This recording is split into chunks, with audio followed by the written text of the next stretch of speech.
Hindi ako kumakanta noon.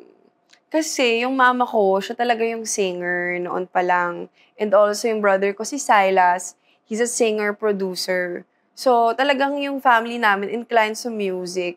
Eh ako, okay, kwento lang. Nanonood ako ng TV before, tapos naririnig ko sila 'pag kumakanta merong vibrato yung, "Ha." Ako, gagayahin ko, 'di ba? Sabihin ng mama ko, "O sige, kanta ka."